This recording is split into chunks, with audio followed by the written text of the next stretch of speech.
இன்னைக்கு நம்ம பார்க்க போகிற chapter breathing and exchange of gases. சரி, breathing and exchange of gases அப்படின்னு என்ன அர்த்தம்? நம்ம மூச்சு விடுறது கரெக்டாக, அதனால் நம்ம என்ன பண்ணுறோம், கேஸஸை எக்ஸ்சேஞ்ச் பண்ணுறோம். பட் ஏன் எக்ஸ்சேஞ்ச் பண்ணணும், எதுக்காக நமக்கு ப்ரீத்திங்கும் எக்ஸ்சேஞ்ச் ஆஃப் கேஸஸும் இம்பார்ட்டண்ட், வை? எஸ், யாருக்காவது ஏதாவது சொல்லணுமா? எஸ், ஏன் இம்பார்ட்டண்ட் அப்படின்னா we need oxygen for respiration, right? ஏன்னா we are aerobic animals. So ஏரோபிக்கில் ஈச் செல்லுலையும் என்ன நடக்கும், ரெஸ்பிரேஷன் நடக்கும், ரைட்? எல்லா ரெஸ்பிரேஷனுக்கும் எனக்கு என்ன வேணும், ஆக்சிஜன் இஸ் நீடட். ஸோ அதனால் எனக்கு breathing and exchange of gases நடக்கணும். ஆக்சிஜன் நீடட், அதுக்கு மட்டும் தான் எக்ஸ்சேஞ்ச் ஆஃப் கேஸஸ் நடக்குதா? But I'm telling it as a gases. Yes, carbon dioxide produce ஆகும் as a waste material. So நம்ம அதை என்ன பண்ண போகிறோம், எக்ஸ்க்ரீட் பண்ண போகிறோம் த்ரூ லங்ஸ், ரைட்? ஸோ அதனால் exchange of gases. So as you have read earlier, oxygen is utilized by the organism to indirectly break down nutrient molecules like glucose and derive energy for performing various activities. So carbon dioxide, which is harmful, is also released during the above catabolic reactions. It is therefore evident that O2 has to be continuously provided to the cells and CO2 produced by the cells have to be released out. This process of exchange of O2 from the atmosphere with the CO2 produced by the cells is called breathing, commonly known as respiration. Okay, this is the respiratory system in human beings, correct? So nostrils la ஆரம்பிச்சு nose, nostrils, right? இங்க ஆரம்பிச்சு lungs வரைக்கும் இருக்கு. Am I right? But இப்படி தான் எல்லா ஆர்கானிசத்துக்கும் இருக்கா? No, right? நம்ம அனிமல் கிங்டத்தில் படிச்சிருக்கோம். எப்படி இருக்குது, ஒரு ஆர்கானிசத்துக்கும் டிஃப்ரெண்ட்டாக இருக்குது, ரைட்? சரி, ஃபஸ்ட்லேருந்து கொஞ்சம் ரீகால் பண்ணி பார்ப்போமா? ஸ்பாஞ்சஸ் அண்ட் பிளாட்ஹெல்மென்தஸ், சீலன்ட்ரேட்ஸ், இதுக்கெல்லாம் எப்படி இருந்துச்சுன்னு யாருக்கா ஞாபகம் இருக்கா? Yes, through simple diffusion through the body surfaces. அவங்க எல்லாத்துக்குமே சிம்பிள் டிஃப்யூஷனில் இருந்துச்சு. Then comes ஆத்ரோபோட்ஸ். ஆத்ரோபோட்ஸில் நம்ம வெரைட்டிஸ் பார்த்தோம், ரைட்? அக்வாட்டிக் ஆத்ரோபோட்ஸில் என்ன இருக்குன்னு பார்த்தோம், கில்ஸ் இருக்குன்னு பார்த்தோம். அதுக்கப்புறம் இது டெரஸ்ட்ரியலில் லங்ஸ், புக் லங்ஸ் இதெல்லாம் பார்த்தோம், ரைட்? மொலஸ்கில் கில்ஸ் பார்த்தோம், ஃபிஷ்ஷஸில் கில்ஸ் பார்த்தோம், ஆம்ஃபிபியன்ஸில் எஸ் லங்ஸும் இருக்குது. அது இல்லாமல் இன்னொன்று பார்த்தோம், என்ன பார்த்தோம்? எஸ், கியூட்டேனியஸ் ரெஸ்பிரேஷன் பார்த்தோம், ரைட்? கியூட்டேனியஸ் ரெஸ்பிரேஷன் ஸ்கின்ல கேஸஸ் எக்ஸ்சேஞ்ச் ஆகிறது. பேர்ட்ஸ்க்கு லங்ஸ் பார்த்தோம். Then comes mammals, lungs, right? So just ஒரு ரீகேப் மட்டும் பார்த்துடலாம். So this is in sponges, water inner and out. This is called as water vascular system or water canal system. இது எப்பவுமே எல்லாருமே confuse பண்ணுவீங்க, இது வாட்டர் வாஸ்குலரா இல்லை வாட்டர் கெனாலா? It is water canal. Water vascular system எங்கே இருக்குது? Echinoderms. Very good. Okay, this is flatworm which is in platyhelminthes. So இங்கே என்ன நடக்குது, பாடி வாலில் எக்ஸ்சேஞ்சஸ் நடக்குது through simple diffusion. Okay, so depending mainly on their habitat and level of the organization, lower invertebrates like sponges, coelentrates, flatworms, etc. exchange O2 with CO2 by simple diffusion over the entire body surface. Okay, every word is important. இது எல்லாமே ஒரு important questions. Earthworms use their moist cuticle. So earthworm, moist cuticle. Insects have a network of tubes, that is tracheal tubes. Insects tracheal tubes to transport the atmospheric air within the body. So this is an insect, உங்களுக்கு எல்லாத்துக்குமே தெரிஞ்சது cockroach. So இங்கே என்ன இருக்கும், tracheal trunk and tracheal tubes இருக்கும். Okay, here it is earthworm. earthwormல moist cuticle, so O2 and CO2 exchange will happen there. Special vascular structures called gills are used by most of the aquatic arthropods and mollusks. Vascularized bags called lungs are used by terrestrial forms for the exchange of gases. Among the vertebrates, fishes uses gills, whereas reptiles, birds and mammals respire through lungs. And amphibians like frogs can respire through moist skin. And mammals have a well-developed respiratory system. So this is gills seen in aquatic arthropods. இது யாருன்னு தெரியுதா? கொஞ்சம் பேர் சாப்பிட்ருப்பீங்க. Yes, this is lobster. Okay, இது fish. So this is gills. Okay, and இது epidermis. Epidermis is nothing but a skin layer. Skin layerலேருந்து டைரெக்டாக blood vesselsக்கு exchange நடக்குது. அப்போ இது எங்கே நடக்குது? ஆம்ஃபிபியனில். நெக்ஸ்ட் பேர்ட்ஸில் they have lungs. and human beings we also have lungs. So let's see parts என்னென்ன இருக்குன்னு பார்க்கலாம். ஹியூமன் ரெஸ்பிரேட்டரி சிஸ்டத்தை பற்றி படிக்க போகிறோம். ஸோ ஹியூமன் ரெஸ்பிரேட்டரி சிஸ்டத்தில் என்னெல்லாம் பார்ட்ஸ் இருக்குது. So first we are going to start with nostrils. nostril அப்படிங்கிறது ஒன்று இஸ் நத்திங் பட் ஓப்பனிங், நோஸில் இருக்கக்கூடிய ஓப்பனிங். தென் உள்ளே இருக்கிற கேவிட்டி நேசல் கேவிட்டி, ரைட். அதே மாதிரி கீழே மவுத் இருக்குது, பக்கல் கேவிட்டி இருக்கும். அண்ட் இந்த ரெண்டும் ஒன்றா சேர்ந்து ஒரு இடத்துல ஓப்பன் ஆகும். That area is called as pharynx. And so pharynx is an common pathway for food and air. Okay, airக்கும் ஃபுட்டுக்கும் எது காமன் பாத்வேன்னு கேட்டால் that is pharynx, which means அந்த pharynx கீழே தான் என்ன இருக்கும், ட்ரக்கியாவும் இருக்கும், அங்கே தான் ஈசோஃபேகஸும் இருக்கும். ஓகே, ஸோ நம்ம இப்போ ஃபோக்கஸ் பண்ண போகிறது ட்ரக்கியா அண்ட் அது கீழே. ஸோ ஏர் ட்ரக்கியாவுக்கு வரும், ட்ரக்கியாலேருந்து நேராக ரெண்டு பிரான்ச்சஸ் பிரியும் அண்ட் ஒரு சைடு ஒரு லங், இன்னொரு சைடு ஒரு lung. So we have 2 lungs, right? So we have a pair of external nostrils opening out above the upper lips. It leads to the nasal chamber through the nasal passage. The nasal chamber opens into pharynx, a portion of which is the common for food and air. Yes. The pharynx opens through the larynx region into trachea. So இது உங்களுக்கு எப்படி கேட்கலான்னா flow chart மாதிரி கேட்கலாம். So flow chart மாதிரி கேட்டால் first எனக்கு என்ன இருக்குது, நாஸ்ட்ரில்ஸ், கரெக்டாக. நாஸ்ட்ரில்ஸ்க்கு அடுத்தது என்ன இருக்குது, yes, opening, I mean we have a pair of external nostrils opening above the upper lips. It leads to nasal chamber through nasal passage. அப்போ அடுத்தது யார் இருக்கா, nasal passage, then comes nasal chamber, then யார் இருக்கா, the nasal chamber opens into pharynx. So அடுத்து இருக்கிறது pharynx. pharynxக்கு அப்புறம் யார் இருக்க போகிறா, then the pharynx opens through the larynx region into trachea. So pharynxக்கு அடுத்தது larynx, larynx கீழே அப்படியே trachea கண்டினியூ ஆகும், trachea கீழே lungs.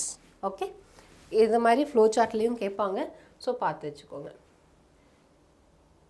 So the larynx is a cartilaginous box which helps in the sound production and hence called sound box. So larynxலேருந்து தான் நமக்கு sound produce ஆகுது, அதனால் அதை நம்ம என்னன்னு சொல்கிறோம், sound boxன்னு சொல்கிறோம். During swallowing, glottis can be covered by a thin elastic cartilaginous flap called epiglottis to prevent the entry of food into larynx. So அதுக்கு ஃபஸ்ட்டு நம்ம glottis எங்கே இருக்குது, epiglottis எங்கே இருக்குதுன்னு பார்க்கணும், அப்போ தான் உங்களுக்கு அது என்னென்னு புரியும். So let's see this. இது ட்ரக்கியா அண்ட் இதுக்கு பின்னாடி இருக்கிறது ஈசோஃபேகஸ், இது ஈசோஃபேகஸ். ஓகே, ஸோ இதுக்கு மேலே இருக்கிற இந்த பாட்டு தான் என்னது, லாரிங்ஸ். அந்த லாரிங்ஸ்க்கு மேலே இருக்கிற இந்த அப்பர் பாட்டு தான் க்ளாட்டிஸ். ஸோ இந்த க்ளாட்டிஸை க்ளோஸ் பண்ணி இருக்கிறது தான் நம்ம எபிக்ளாட்டிஸ், ஒரு ஃப்ளாப், ஒரு மஸ்குலர் ஃப்ளாப். இப்போ இது ஓப்பனில் இருக்குது. இது என்ன ஆகும்னா, நம்ம ஃபுட்டு சாப்பிடும்போது, this is our tongue, this is nothing but our tongue. நம்ம ஃபுட்டு சாப்பிடும்போது இது இந்த வழியாக கீழே வரும், ரைட். கீழே வரும்போது என்ன ஆகும்னா எபிக்ளாட்டிஸில் தட்டும். எபிக்ளாட்டிஸில் முட்டும் போது எபிக்ளாட்டிஸ் என்ன பண்ணுன்னா டக்குன்னு இந்த க்ளாட்டிஸ் ரீஜனை அப்படியே க்ளோஸ் பண்ணிடும். ஸோ அப்படியே க்ளோஸ் ஆச்சுன்னா என்னாச்சு, லாரிங்ஸ் அண்ட் ட்ரக்கியா எல்லாமே க்ளோஸ் ஆயிடும், ரைட். அப்போ இந்த ஃபுட் அப்படியே ஸ்லிப்ஸ் இன்டு ஈசோஃபேகஸ், ஆமே, right.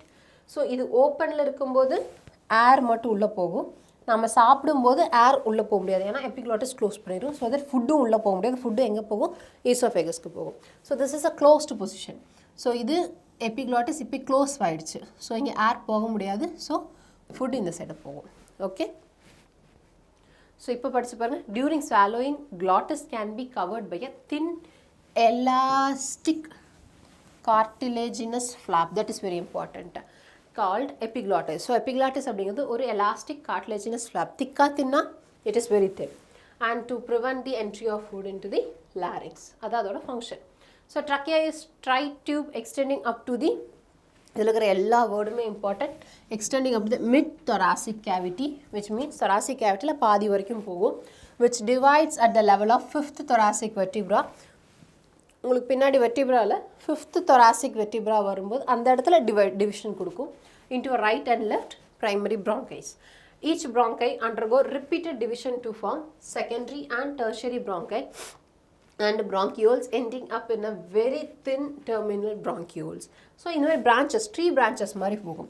First trachea, mid thoracic cavity வரைக்கும் போகும், and 5th thoracic vertebrae வரைக்கும் போயிட்டு அங்கிருந்து என்ன பண்ணும், division கொடுக்கும் bronchia, right and left bronchi, and இது again division கொடுக்கும் primary bronchi, secondary bronchi, இது மறுபடி division கொடுக்கும், that is tertiary bronchi, and tertiary bronchi மறுபடி division கொடுக்கும், they are respiratory bronchioles. okay, அதுக்கும் கீழே தான் என்ன வரும், நம்மளோட alveolar sacs will be attached. அங்கே alveolar tubes இருக்கும், அதில் alveolar இது attach ஆயிருக்கும். okay, so this is larynx. இதில் மேலே இருக்கிற ஒரு part என்னது glottis, அதுக்கு மேலே க்ளோஸ் பண்ணி வைக்கிறதா epiglottis. then comes trachea. this is the trachea. இது எந்த இடத்துல வச்சு டிவைட் ஆகுதுன்னு பார்த்தோம், S 5th thoracic vertebra. very good. so next divided into primary bronchi, then comes secondary, then comes tertiary, then comes bronchioles. so the trachea, primary, secondary and tertiary bronchioles and initial bronchioles, tertiary bronchi and initial bronchioles are supported by incomplete cartilaginous ring. this is very important.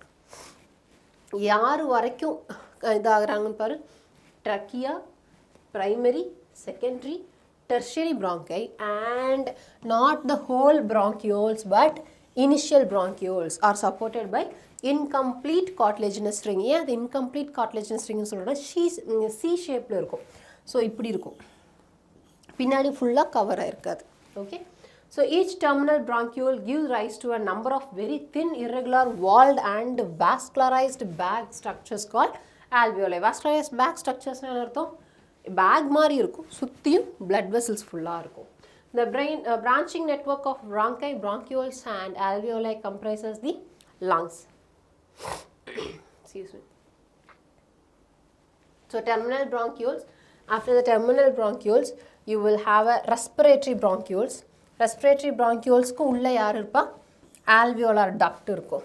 Okay, so யார் யார் இருக்கா, bronchioles சொல்லிட்டோம், terminal bronchioles, sorry tertiary bronchioles, then terminal bronchioles சொல்லுவோம். அதுக்கு கீழே இருக்கிறது respiratory bronchiole, அதுக்கும் உள்ளே இருக்கிறது alveolar duct, அதுக்கும் உள்ளே தான் யார் கனெக்ட் ஆகி வருவா, alveoli கனெக்ட் ஆகிருக்கும். ஸோ இந்த alveoli கட் பண்ணி பார்த்தா எனக்கு எப்படி தெரியும், இந்த மாதிரி ஹோல்ஸாக தெரியும். this is nothing but that pipe, right, alveolar duct. and வெளி எப்படி இருக்கும், இது ஃபுல்லாக covered with blood vessels, mostly capillaries. ஏன் capillaries, because capillaries are one cell wall thick, so it's very thin, so it is very easy to exchange the gases. So alveoli, இதில் இருக்கிற ஒரு alveoli cut open பண்ணி நான் பார்த்தா எனக்கு எப்படி இருக்கும்னா ஒரு சாக் மாதிரி இருக்கும், உள்ளே ஃபுல்லாக ஏர் தான் இருக்கும், பலூன் மாதிரி இமேஜின் பண்ணிக்கோங்க, உள்ளே ஃபுல்லாக ஏர் தான் இருக்கும், அண்ட் வெளியே ஏர் இருப்பா, capillaries இருக்கும். capillaries வரும்போது deoxygenated blood கொண்டு வரும், கொண்டு வந்துட்டு இங்கே CO2வை கொடுத்துரும், எங்கே கொடுக்கும், alveoliக்கு, and alveoli இருந்து O2வை வாங்கிட்டு oxygenated blood திருப்பி போகும். Okay, so we have two lungs which are covered by a double layered pleura with pleural fluid in between. so lung is covered by double layered membrane. okay, two lungs and we are covered by a double layered pleura and that membrane is called as pleura. உள்ள இருக்கிற fluidக்கு பேர் pleural fluid. எதுக்காக இருக்கு, S ஒரு ஆர்கனை cover பண்ணி fluid double லேயரோட இருக்குது அப்படின்னா, double layer membraneோட இருக்குது அப்படின்னா எதுக்கு, friction கம்மி பண்ணுறதுக்கு, simple. it reduces friction on the lung surface. the outer pleural membrane is in close contact with thoracic lining whereas the inner pleural membrane is in contact with lung surface. so this is the lung covered by two layers. இதை நான் zoom பண்ணி பார்த்தா எப்படி இருக்குன்னா, இது lung tissue, lung tissueல ஒரு layer lung tissueோட ஒட்டி இருக்கும், that layer is called as visceral pleura, and இந்த சைடு thoracic இதை ஒட்டி ஒரு லேயர் ஒரு membrane இருக்கும், that is parietal pleura. ரெண்டுக்கு நடுவில் இருக்கிற ஸ்பேஸில் யார் இருப்பா, pleural fluid இருக்கும். so the part starting with external nostrils up to the terminal bronchioles constitute the conducting part. yeah, we have two parts. okay, ஒன்று conducting part, that is first one. next we have exchange part. so conducting part ஓட வேலை என்னன்னா, only to conduct the air, அங்கே exchanging நடக்கவே நடக்காது, and exchanging partல exchanging நடக்கும். Okay, so யாரெல்லாம் conducting பார்ட்டில் வரா, யாரெல்லாம் எக்ஸ்சேஞ்சிங் பார்ட்டில் வரான்னு பார்க்கலாம். The conducting part transports the atmospheric air to the alveoli, clears it from. So இது வந்து functions of conducting part னு உங்களுக்கு question கேட்பாங்கடா. So the conducting part transport the atmospheric air to the alveoli, clears it from foreign particles. First one. Next, humidifies it. Then it also brings the air to body temperature. இந்த மூணு function இருக்கு. Next, exchange part is the site of actual diffusion of O2 and CO2 between blood and atmospheric air. So conducting part யாரெல்லாம் இருக்கானா, trachea, bronchus, bronchi, bronchioles இருக்கு. And exchange part எங்கே நடக்கும் அப்படின்னா, respiratory bronchiole, alveolar duct and alveoli. Alveolar duct, alveoli is the main thing. So conducting part trachea, primary bronchi, secondary bronchi, tertiary bronchi, everything. And in exchange part it is respiratory bronchioles, alveolar duct and alveoli. So the lungs are situated in the thoracic chamber, which is anatomically an airtight chamber. So lungs எங்க இருக்கு, thoracic chamberல, and it is anatomically very airtight chamber. ஏன் airtight ஏன் இருக்கணும், ஏன் உள்ள ஏர் போயிட்டு வந்துட்டு இருந்தா என்ன பிரச்சனை? எஸ், லங்ஸ்னால ஒழுங்கா எக்ஸ்பேண்ட் ஆகி இது பண்ண முடியாது, பிகாஸ் அந்த சேம்பரில் இருக்கக்கூடிய pressure will directly affects the lungs pressure. Okay, so the thoracic chamber is formed dorsally by, சரி யார் யார் இருக்கான்னு பார்க்கலாம். அந்த ஏர் டைட் thoracic chamberல dorsally பின்னாடி யார் இருக்கா, நம்மளோட முதுகெலும்பு. Okay, it's vertebra. ஃப்ரண்ட்டில் யார் இருக்கா, ஒரு பட்டையாக ஒரு எலும்பு இருக்கும், தட் இஸ் ஸ்டர்னம். அண்ட் சுற்றி யார் இருக்கா, ரிப்ஸ். அண்ட் கீழே diaphragm. Diaphragm is a muscle which divides thoracic and abdomen parts. So thoracic region, abdomen region divide பண்றது யாரு, நடுவில் இருக்கிற அந்த diaphragm muscles. I will show the diagram. Okay, so the thoracic chamber is formed dorsally by the vertebral column, ventrally by the sternum. These words are very important. மாற்றி கொடுத்துருவாண்டா, vertebral mean dorsal பதிலாக ventral, ventral பதிலாக dorsal கொடுப்பா. நமக்கு heart ventral side, vertebra dorsal side ஞாபகம் வச்சுக்கோங்க. So dorsally by vertebra, ventrally by sternum, laterally by, lateralna side la, so laterally by ribs, and on the lower side by dome shaped diaphragm. Dome na என்னடா, இந்த சர்ச்லலாம் பார்த்தீங்கன்னா தெரியும், மேலே இப்படி இருக்கும்ல, கூம்பாரம் மாதிரி இருக்கும்ல மேலே. So that is dome shaped, இந்த மாதிரி வளைஞ்சிருக்கிறது. மாஸ்கெல்லாம் மேலே பார்த்தீங்கன்னா தெரியும். Yes, the anatomical setup of lungs in thorax is such that any change in the volume of the thoracic cavity will be reflected in the lungs, that is pulmonary cavity. Such an arrangement is essential for breathing, as we cannot directly alter the pulmonary volume. Okay, this is the thoracic cage. Okay, the thoracic chamber, thoracic cavity. Okay, so inge yaar irukka, this is the sternum, and in the pinnadi inge irupanga yaar irukka, this one vertebra, right? And this is ribs, and இங்கே யார் இருப்பா, டோம் ஷேப்பில் diaphragm இருக்கும். Diaphragm அந்த டயக்ராமில் இல்லை. Okay, and this is lungs, and நடுவில் இங்கே யார் இருக்கா, heart. Okay, so let's see the steps of respiration. What are the steps involved in the respiration, breathing? So first one is ventilation, that is breathing, inspiration, expiration. Next comes gaseous exchange, right? உள்ளே போகும், உள்ளே போனோடனே ஆல்வியோலையில் exchange of gases நடக்கும். Next, that gas can be transported, எங்கே கொண்டு போய் கொடுக்கணும், செல்ஸில் கொண்டு போய் கொடுக்கணும், அண்ட் அங்கேயும் ஒரு எக்ஸ்சேஞ்ச் நடக்கும், ரைட்? தென் அங்கே O2 யூட்டிலைஸ் பண்ணிட்டு CO2வை எக்ஸ்க்ரீட் பண்ணுறதுக்காக கொடுக்கும், correct? So this is the total steps involved in respiration. So ரெண்டு இடத்துல கேஸியஸ் எக்ஸ்சேஞ்ச் நடக்கும். ஒன்று ஆல்வியோலையில் நடக்கும், இன்னொன்று செல்ஸில் நடக்கும். செல்ஸ் இது எங்கே யாருக்கும் நடுவில் எக்ஸ்சேஞ்ச் நடக்கும், alveoli and blood capillaries, அங்கே cells and blood capillaries. So first is respiration, inspiration and expiration, then exchange of gases in the alveoli, then transport of gases to the cell, right? In the cell again exchange of gases. அதுக்கப்புறம் செல்லில் என்ன நடக்கும், respiration நடந்து O2 utilise பண்ணி CO2வை pump பண்ணணும். So respiration involves the following steps. என்னென்ன step? Breathing or pulmonary ventilation, by which atmospheric air is drawn in and CO2 rich alveolar air is released out. Diffusion of gases, that is O2 and CO2 across alveolar membrane. transport of gases by the blood, diffusion of O2 and CO2 between blood and tissues, then utilization of O2 by the cells for catabolic reactions and resultant release of CO2. இது வரைக்கும் நம்ம என்ன பார்த்தோம், anatomy பார்த்தோம், என்ன இருக்குது, எப்படியெல்லாம் வந்து ரெஸ்பிரேஷன்ஸ்க்கு எதுக்கெல்லாம் யூஸ் ஆகுது, எதுக்கு ஆக்சிஜன் வேணும், எதுக்கு CO2 வேணும், இதெல்லாம் ஜஸ்ட் ஓவரால் பார்த்தோம். கரெக்டாக? சரி, ஆஸ் சச் மெக்கானிசம் எப்படி நடக்குதுன்னு பார்க்கலாம். ஓகே, ஸோ ப்ரீத்திங்கில் ரெண்டு திங்ஸ் இருக்குது. ஒன்று இன்ஹேல் ஆர் இன்ஸ்பிரேஷன். ஸோ இன்ஹேலுங்கும்போது நம்ம மூச்சை உள்ளே எடுக்கிறது, அண்ட் எக்ஸ்ஹேல் அப்படின்னு என்ன அர்த்தம், மூச்சை வெளியே விடுறது, தட் இஸ் எக்ஸ்பிரேஷன். எக்ஸ்பிரேஷனில் என்ன நடக்குது, இன்ஸ்பிரேஷனில் ஆக்சிஜன் உள்ளே எடுக்கிறோம் அண்ட் எக்ஸ்பிரேஷனில் CO2 வெளியே கொடுக்குறோம், ரைட்? இந்த ரெண்டு தான் நடக்குது. ஸோ இது எப்படி நமக்கு அட்மாஸ்பியரில் இருக்கிற ஏர் நம்மளோட லங்ஸ்குள்ளே போகுது, அண்ட் லங்ஸில் இருக்கிறது எப்படி வெளியே வருது, அதுதான் நம்ம பார்க்க போகிறோம். இதோட பேசிக் பிரின்சிபல் பார்த்தீங்கன்னா it's very simple. Always it's a diffusion, அவ்வளோதான். Higher concentration to lower concentration flow ஆகும் ஏர், அவ்வளோதான் இதோட மெயின் பிரின்சிபல். ஸோ எப்படி higher concentration to lower concentration flow ஆகுது. ஃபார் எக்ஸாம்பிள், இப்போ நம்மக்கிட்ட ரெண்டு லங் இருக்குது. am I right? Just imagine this 2 lungs. Okay, so ரெண்டு லங் இருக்குது அண்ட் இந்த ரெண்டு லங்லேயுமே அண்ட் அட்மாஸ்பியர், இந்த ரெண்டுக்கு நடுவில் தான் நமக்கு ஏர் ஃப்ளோ ஆக போகுது, right? So let it be the atmosphere A and lung B L. ஓகேவா? ஸோ எங்கே அதிகமாக இருக்கோ அதை நான் ப்ளஸ் சிம்பிள் போடுறேன். எங்கே எனக்கு ப்ரெஷர் ஜாஸ்தியாக இருக்கோ அதை நான் ப்ளஸ் சிம்பிளாகவும், எங்கே எனக்கு ப்ரெஷர் கம்மியாக இருக்கோ அங்கே நான் மைனஸ் சிம்பிளாகவும் போடுறேன். ஸோ ஃபார் எக்ஸாம்பிள், லங்கில் ப்ரெஷர் ஜாஸ்தியாக இருக்குது, but when compared to atmosphere, okay, அப்படின்னா என்ன அர்த்தம், அட்மாஸ்பியரில் கம்மியாக இருக்குன்னு அர்த்தம் கிடையாது.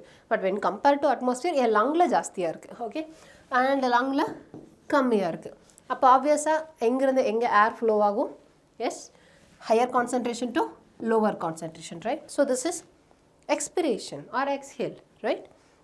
இதே உல்டாவா, எனக்கு அட்மாஸ்பியரில் when compared to my lungs, அட்மாஸ்பியரில் அதிகமாக இருக்குது ப்ரெஷர், என் லங்கில் negative pressure is nothing but அட்மாஸ்பியரை கம்பேர் பண்ணும்போது எனக்கு கம்மியாக இருக்குது, ரைட்? அப்போ எங்கேருந்து எங்கே எனக்கு ஃப்ளோ ஆகும், yes, atmosphere to lungs. So this is inspiration.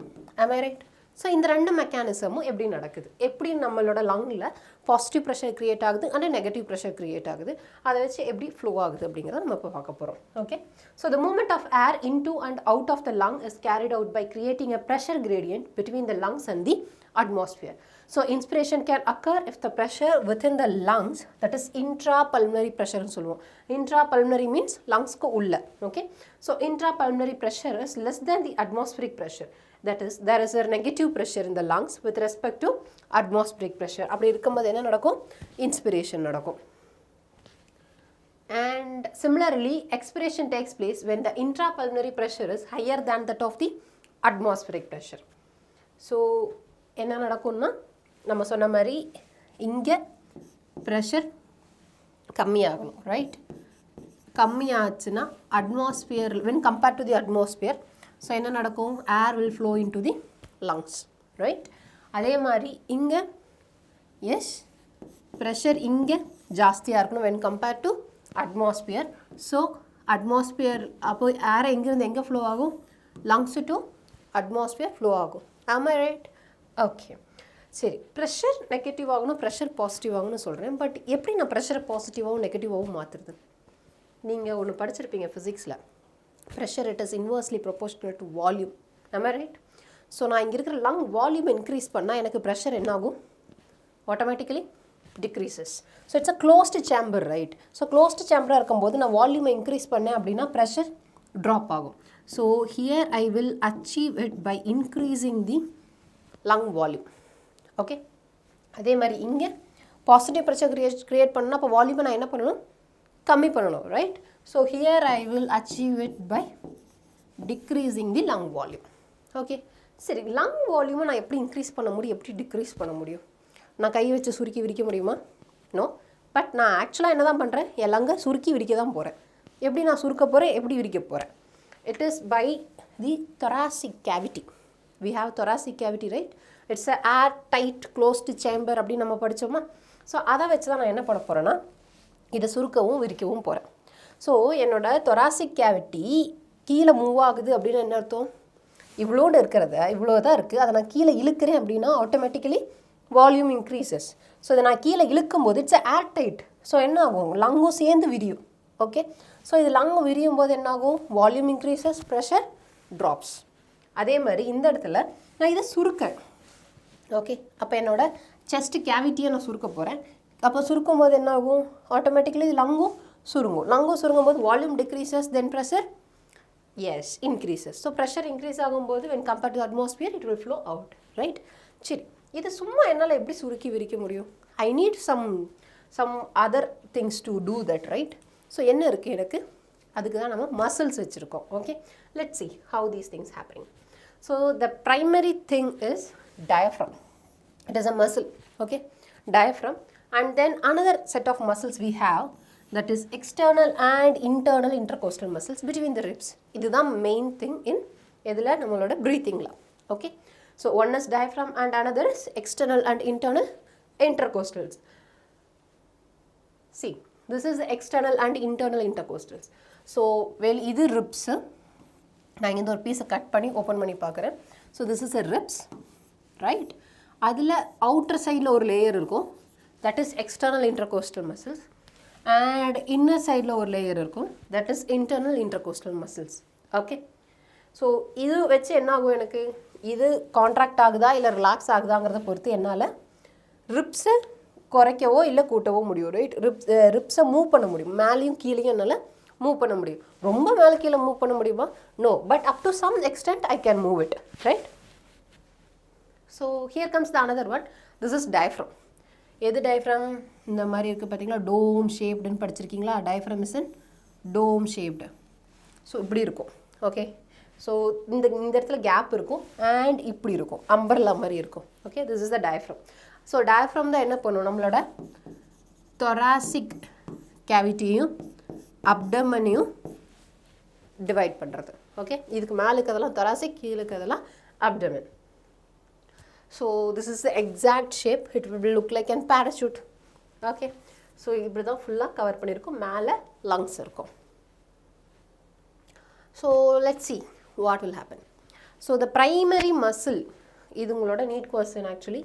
the primary muscle in breathingனு கேட்டாலும் இல்லை the primary muscle in inspiration அப்படின்னு கேட்டாலும் யார்? டயஃப்ரம். ஸோ எப்படி இனிஷியேட் ஆகும்னா, டயஃப்ரம் கான்ட்ராக்ட் ஆகும்போது தான் உங்களுக்கு என்ன இனிஷியேட் ஆகும், இன்ஸ்பிரேஷனே இனிஷியேட் ஆகும். So it is very important muscle. Okay, so which increases the volume of thoracic chamber in anteroposterior axis. Let's see how. இது இப்படி டோம் ஷேப்பில் இருக்குது. இது ரிலாக்ஸ்டாக இருக்கும்போது தான் இந்த மாதிரி டோம் ஷேப்பில் இருக்கும். ஓகே, இது கான்ட்ராக்ட் ஆகும்போது என்ன ஆகும்னா விரியும். ஓகே, கான்ட்ராக்ட் ஆகும்போது இப்படி கான்ட்ராக்ட் ஆகி இப்படி விரியுது அப்படிங்கும்போது என்ன ஆகும், திஸ் கேவிட்டி வில் இன்க்ரீஸ். ஏன்னா இப்படி இருக்குது, டோம் ஷேப்பில் இருக்குது அண்ட் கான்ட்ராக்ட் ஆகி இப்படி விரியுது. ஸோ ஆட்டோமேட்டிக்கலி எஸ் மேலே கீழே என்ன ஆகும், இன்க்ரீஸ் ஆகும் volume, right? thoracic volume increase ஆகும். ஸோ thoracic வால்யூம் இன்க்ரீஸ் ஆகும்போது லங்கும் கீழே இழுக்கும், ரைட்? ஏன்னா அது ஏர் டைட்டாக இருக்கும். ஸோ நெகட்டிவ் ப்ரெஷர் கிரியேட் ஆகி லங்கு கீழே இழுத்துரும். ஸோ லங்கு கீழே வரும்போது என்ன ஆகும், இந்த வயசில் வால்யூம் இன்க்ரீஸ் ஆகும், ரைட்? ஸோ வால்யூம் இன்க்ரீஸ் ஆகும்போது ப்ரெஷர் ஆட்டோமேட்டிக்கலி ட்ராப்ஸ். சரி, அதே மாதிரி நம்ம என்ன சொன்னோம், இதுக்கு முன்னாடி ரிப்ஸு பார்த்தோம், am I right? So let's see the ribs. So இது கான்ட்ராக்ட் ஆகும்போது என்ன ஆகும், எஸ் கான்ட்ராக்ட் ஆகி இழுக்கும். ஸோ இதுக்கு மேலே கீழே கான்ட்ராக்ட் ஆகி இழுக்கும் போது என்ன ஆகும், ரிப்ஸு எக்ஸ்பேண்ட் ஆகும். Okay, so ribs will expand in, இது என்ன ஆக்சிஸ், இது வென்ட்ரல், பின்னாடி dorsal, right? So dorsal ventral ஆக்சிஸில் இன்க்ரீஸ் பண்ணும். ஸோ இது கான்ட்ராக்ட் ஆகி முன்னாடி இழுக்கும் and this one will contract like this and anteroposterior axisல volume increase ஆகும். ஸோ ரெண்டு சைட்லேருந்துமே வால்யூம் இன்க்ரீஸ் ஆகும், மேலே கீழே and side wise. So increase ஆகும்போது automatically lung volume will increase. Lung volume increase ஆனால் pressure drops. So pressure drop ஆகும்போது என்ன ஆகும், higher pressure to lower pressure air flow ஆகும். So atmosphere to lung easily flow ஆகும். am I right? சரி, இதோட இது பார்க்கலாம், எக்ஸ்பிரேஷன் எப்படி நடக்கும். இப்போ நான் சொன்ன கான்ட்ராக்ட் ஆனது எல்லாமே ரிலாக்ஸ் ஆகும். அப்போ என்ன ஆகும், இது இப்படி இருந்துச்சு, இப்போ ரிலாக்ஸ் ஆகி டோம் ஷேப் வரும், which means area decreasing, volume decreasing, right? So இது வால்யூம் டிக்ரீஸ் ஆகும். அதே மாதிரி மேலே இழுத்து ரிலாக்ஸ் ஆகி உள்ளே போகும். ஸோ அங்கேயும் வால்யூம் டிக்ரீஸ் ஆகும். ஸோ ரெண்டு சைட்லையுமே வால்யூம் டிக்ரீஸ் ஆகும்போது உள்ள ப்ரெஷர் என்ன ஆகும், created. So positive pressure will be there when compared to the atmosphere. So அப்போ air will flow from lungs to atmosphere. Okay, simple mechanism.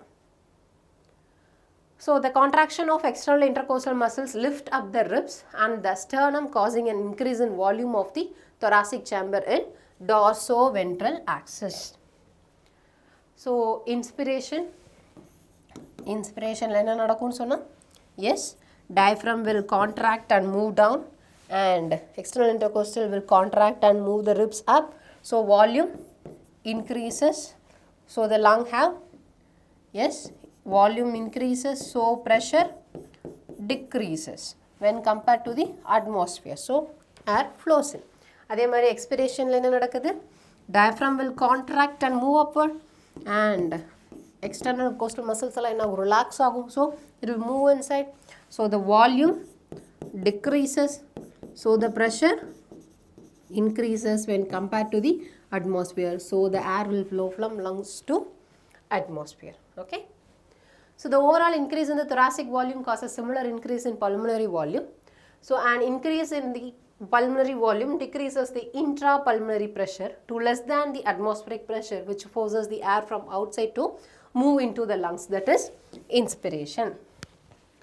Expiration, relaxation of the diaphragm and the intercostal muscles returns the diaphragm and the sternum to its normal position and reduces the thoracic volume and thereby pulmonary volume.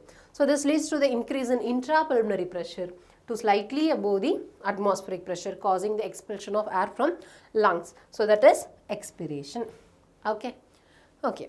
Lung muscles, நம்ம intercostal muscles and diaphragm மட்டும்தான் use பண்ணுறோமா? No.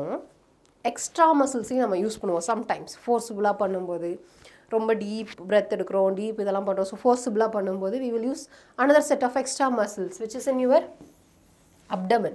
So your abdominal muscles we use usually, okay, in a forcible inspiration or expiration, and this is called spirometer.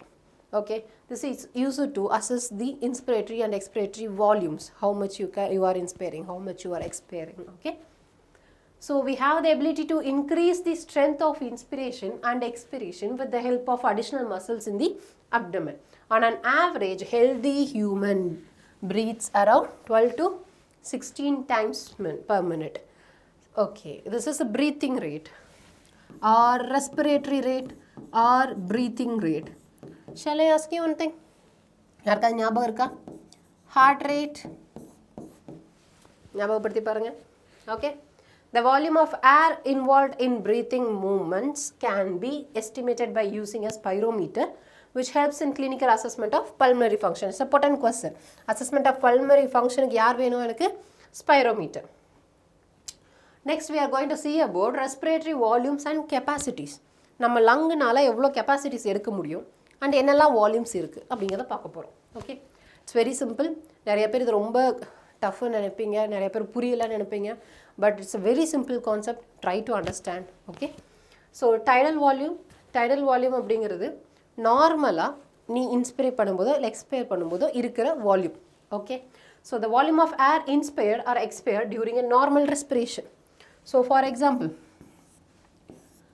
ஒரு certain amount of air நீ உள்ள inspire பண்ணுற, right? Same amount of air, certain amount of air நீ என்ன பண்ணுவேன்? எக்ஸ்பிரேஷனும் பண்ணுவேன், right? So this set you are inspiring and expiring, that set is called as tidal volume. Approximately 500 ml, that is a healthy man can inspire or expire approximately 6,000 to 8,000 ml per minute. So this is per minute, this is per breath. Okay,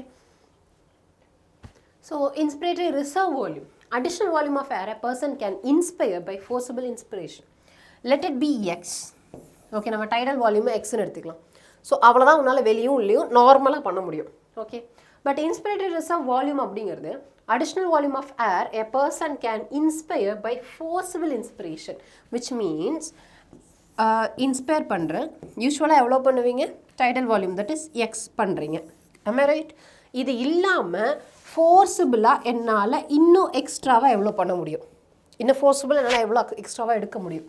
so that is yes. So இன்னும் ஃபோர்ஸபிளாக என்னால் எவ்வளோ உள்ள எடுக்க முடியும்? So that is what? Inspiratory reserve volume. Okay, then what is the expiratory reserve volume?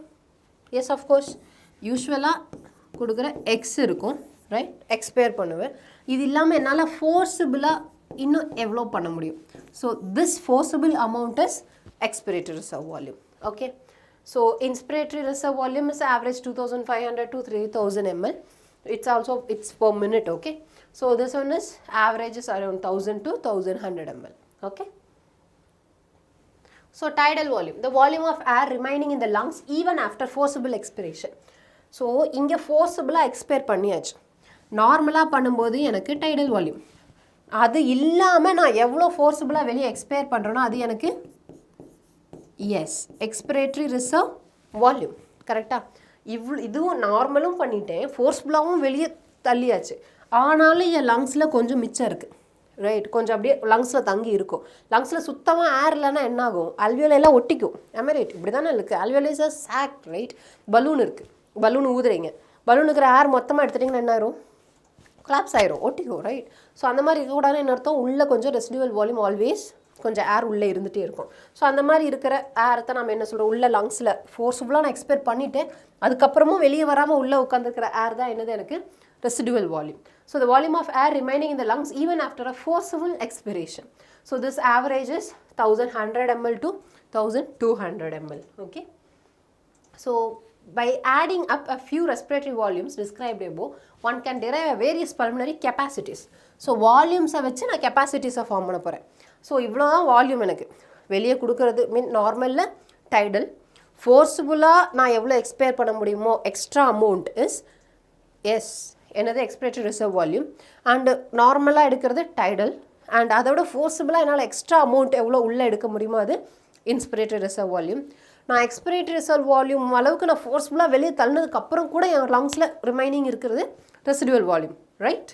So இதெல்லாம் use பண்ணி நம்ம கெப்பாசிட்டிஸ் கண்டுபிடிக்க போகிறோம். So inspiratory capacity. ஸோ அப்போ என்னால் எவ்வளோ இன்ஸ்பயர் பண்ண முடியும்? ஸோ எவ்வளோ இன்ஸ்பயர் பண்ண முடியும்? நார்மலாக இன்ஸ்பயர் பண்ணுறது பண்ணலாம், அது இல்லாமல் ஃபோர்ஸபுளாக நான் கொஞ்சம் எடுக்கிறேன். Right. So that is IRV. So இந்த ரெண்டும் சேர்ந்தா எனக்கு inspiratory capacity. Right. So C, என்னால் நார்மலாக எக்ஸ் எடுக்க முடியும், அது இல்லாமல் என்னால் ஃபோர்ஸபுளாக எவ்வளோ எடுக்க முடியும்.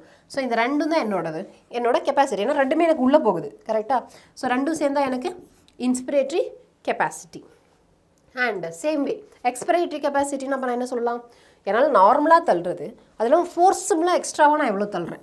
ஸோ இந்த ரெண்டையும் சேர்த்தா எக்ஸ்பிரேட்டரி கெப்பாசிட்டி சொல்லலாம். ரைட்.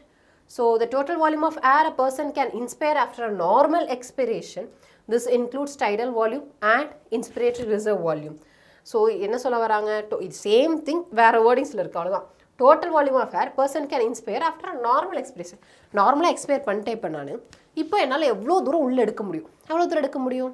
டைடல் வால்யூம் எடுக்க முடியும், அது இல்லாமல் ஃபோர்ஸபுளாகவும் எடுக்க முடியும். ஸோ அது ரெண்டும் சேர்ந்தது. Okay. TV and IRV. Expiratory கெப்பாசிட்டியில் என்ன சொல்லலாம்? நான் நார்மலாக இன்ஸ்பயர் பண்ணிட்டேன், இப்போ என்னால் எவ்வளோ தூரம் வெளியே தள்ள முடியும்? ஓகே. எவ்வளோ தூரம் தள்ள முடியும்? டிவி தள்ளலாம், தட் இஸ் டைடல் வால்யூம் தள்ளலாம் நார்மலாக பண்ணுறது, அது இல்லாமல் ஃபோர்ஸபுளாக எவ்வளோ தள்ள முடியும். Right. So the total volume of air a person can expire after normal inspiration, this includes tidal volume and expiratory reserve volume. So TV plus ERV. So இது உங்களுக்கு வந்து ஃபார்முலா மாதிரியும் கேட்கலாம், ஃபார்முலா மாதிரி கொடுத்துட்டு மிஸ்மேட்சில் கேட்கலாம், மேட்ச் த ஃபாலோயிங்கில் கேட்கலாம். அப்படி இல்லைன்னா டேரெக்டாக அந்த ஃபஸ்ட் லைனை கொடுத்து சென்டென்ஸ்லையும் கேட்கலாம். Okay. how many sentences are incorrect, how many are incorrect, அந்த மாதிரியும் கேட்கலாம். ஸோ functional residual capacity அப்படின்னா என்ன அர்த்தம்னா, the volume of air that will remain in the lungs after a normal expiration. நான் நார்மலாக எக்ஸ்பயர் பண்ணிட்டேன், நார்மல் எக்ஸ்பிரேஷன் முடிஞ்சு, அது இல்லாமல் என்னெல்லாம் எனக்கு உள்ளே இருக்கும், என்னெல்லாம் இருக்கலாம். ஸோ நார்மல் எக்ஸ்பிரேஷன் பண்ணியாச்சு, அப்போனா என்ன அர்த்தம்? என் டிவி வெளியே போயிடுச்சு. கரெக்ட். என் டைடல் வால்யூம் போயாச்சு. இது இல்லாமல் எனக்கு என்ன இருக்கும் உள்ளே? ஆல்ரெடி எனக்கு எப்பவுமே என்ன இருக்கும்? ரெசிடுவல் வால்யூம் இருக்கும். கரெக்டாக? அது இல்லாமல் நான் ஃபோர்ஸ்ஃபுல்லாக உள்ளே எடுத்திருந்தேன்னு வச்சுக்கோங்களேன், நான் ஃபோர்ஸ்ஃபுல்லாக உள்ளே எடுத்திருக்கேன், அப்போ எனக்கு உள்ளே யார் பாக்கி இருப்பா?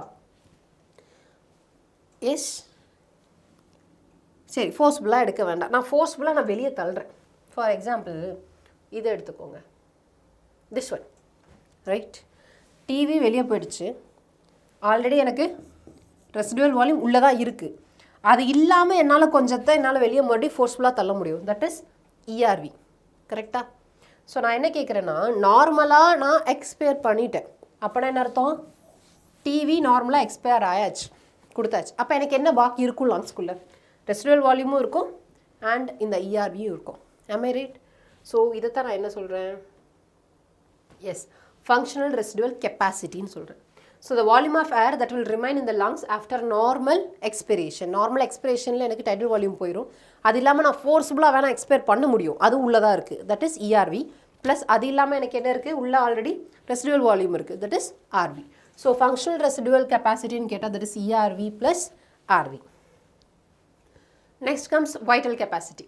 வைட்டல் கெப்பாசிட்டி அப்படிங்கிறது the maximum volume of air a person can breathe in after a forced expiration. இப்போ நான் ஃபோர்ஸ்ஃபுல்லாக எக்ஸ்பயர் பண்ணிடுறேன். ஓகே, ஸோ எனக்கு என்னெல்லாம் வெளியே போயிடும்? ஃபோர்ஸ்ஃபுல்லாக போகும்போது எஸ் டிவி போயிடும், இஆர்வி போயிடும், am I right? இதுக்கப்புறம் என்னால் எவ்வளோ உள்ளே எடுக்க முடியும்? எவ்வளோ தூரம் எடுக்கலாம் சொல்லுங்கள் பார்க்கலாம். நார்மலாக எடுக்கிறேன், டிவி எடுக்கலாம், ரைட்? இது இல்லாமல் ஃபோர்ஸ்ஃபுல்லாக என்னால் என்ன பண்ண முடியும்? இன்ஸ்பயர் பண்ண முடியும், am I right? Inspiratory reserve volume. அது இல்லாமல் இது இல்லாமல் நம்ம நார்மல் இது எடுத்தாலே என்னால் என்ன பண்ண முடியும்? வெளியே ஒரு ஆளை தள்ள முடியும். யார்? Excretory reserve volume, right? அப்போ அது ஆல்ரெடி உள்ளே இருக்குன்னு தானே அர்த்தம். So another one is expiratory reserve volume. So the maximum volume of air a person can breathe in after a forced expiration. This includes ERV, TV and IRV. Or the maximum volume of air a person can breathe out after a forceful inspiration. இது உல்டா எப்படி சொன்னாலும் okay தான். Okay, next comes total lung capacity. இது எல்லாம் சேர்ந்து தான் total lung capacity, right? So இது ஃபுல்லாக இருக்கும், ரைட்? இது இல்லாமல் கூட இன்னொரு ஆளும் ஜாயிண்ட் ஆகும். யார்? எஸ், கெஸ் பண்ணியிருப்பீங்க. ரெசிடுவல் வால்யூம் உள்ளேயே இருக்கும்ல, ரெசிடுவல் வால்யூம். ஸோ இது மொத்தமாக தான் என்னது எனக்கு? Lung capacity. ஸோ லங் கெப்பாசிட்டிங்கிறது ரெசிடுவல் வால்யூம் சேர்ந்தா லங் கெப்பாசிட்டி. அது இல்லைங்கும் போது that is vital capacity. Okay, so the total volume of air accommodated in the lungs at the end of a forced inspiration. This includes RV, ERV, TV and IRV or a vital capacity plus residual volume. So இதை நான் எப்படி சொல்லலாம்? இது மொத்தமாக add பண்ணி சொல்லலாம். அப்படி இல்லைனா vital capacity plus residual volumeனு கொடுக்கலாம். ஸோ ஆப்ஷனில் உங்களுக்கு ரெண்டுமே கொடுப்பாங்க. ஸோ பார்த்து வச்சுக்கோங்க. Okay, so this is the simple graphic representation ஞாபகம் வச்சுக்கிறதுக்காக. ஸோ நார்மலாக நீங்கள் இன்ஸ்பயர் பண்ணுறது எக்ஸ்பயர் பண்ணுறது என்னது? Tidal volume, right? அது இல்லாமல் ஃபோர்ஸ்ஃபுல்லாக நீங்கள் எடுக்கிறது உள்ளே எடுக்கிறது இன்ஸ்பிரேட்டரி ரிசர்வ் வால்யூம். ஃபோர்ஸ்ஃபுல்லாக நீங்கள் எக்ஸ்பயர் பண்ணுறது எக்ஸ்பிரேட்டரி ரிசர்வ் வால்யூம். கரெக்டாக? சரி, இதில் ஃபங்க்ஷனல் ரெசிடுவல் கெப்பாசிட்டி அப்படிங்கிறது இதில் ரெண்டுமே இல்லாமல் எப்பவுமே லங்குக்குள்ளேயே இருக்கிறது ரெசிடுவல் வால்யூம். இதை நீங்கள் எக்ஸ்பயரோ இன்ஸ்பயரோ பண்ண முடியாது, ஆல்ரெடி உள்ளே அப்படியே இருக்கும். Okay, so that is residual volume. So இதில் ஃபங்க்ஷனல் ரெசிடுவல் கெப்பாசிட்டி அப்படிங்கிறது யாரெல்லாம் ஆட் பண்ணது? Yes, functional residual capacity. So இது என்னால் உள்ளே வச்சுக்க முடியும். So ERV plus RV and total lung capacity is the whole thing, IRV, TV, ERV and RV. Okay, இது வரைக்கும் நம்ம என்ன பார்த்தோம்? கேஸஸ் எப்படி இதாகுது, எக்ஸ்சேஞ்ச் ஆகுது அண்ட் எப்படி லங்ஸ் உள்ளே எடுக்குது, இதெல்லாம் பார்த்தோம், ரைட்? லங்ஸில் இருக்கிற பாசிட்டிவ் ப்ரெஷர், நெகட்டிவ் ப்ரெஷர் பார்த்தோம், tidal வால்யூம்ஸ், கெப்பாசிட்டிஸ் இதெல்லாம் பார்த்தோம். இப்போ என்ன பார்க்க போகிறோம்னா exchange of gases inside molecular லெவலில் எப்படி நடக்குது, எங்கெங்கே எக்ஸ்சேஞ்ச் ஆஃப் கேஸஸ் நடக்குதுன்னு பார்த்தோம்.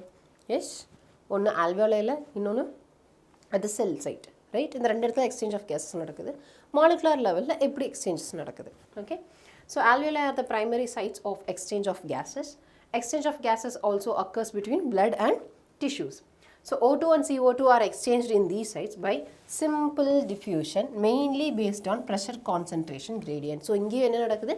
Simple diffusion, mainly based on pressure and concentration gradient. So இங்கே எப்படி சொல்லுவோம் அப்படின்னா மிக்சர் ஆஃப் கேஸஸில் ஒரு கேஸோட ப்ரெஷரை பற்றி மட்டும் பேசணுன்னா அப்போ நம்ம என்னென்னு சொல்லுவோம்? அதை பார்ஷியல் ப்ரெஷர் அப்படின்னு சொல்லுவோம். படிச்சிருப்பீங்க கண்டிப்பாக, right?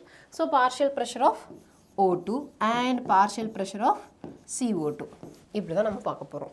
Okay, so the solubility of the gases as well as the thickness of the membrane involved in diffusion are also some important factor that can affect the rate of diffusion, right? Rate of diffusion affect பண்ணுறதுல ரெண்டு. Or first and foremost main important thing is pressure or concentration gradient. Second thing என்ன அப்படின்னா என்ன affect பண்ணுது? thickness of the membrane. So இது ரெண்டுமே வரலாம் உங்களுக்கு ஆப்ஷனில். ரெண்டு ஆப்ஷன் வந்தால் A and B எடுக்கணும்.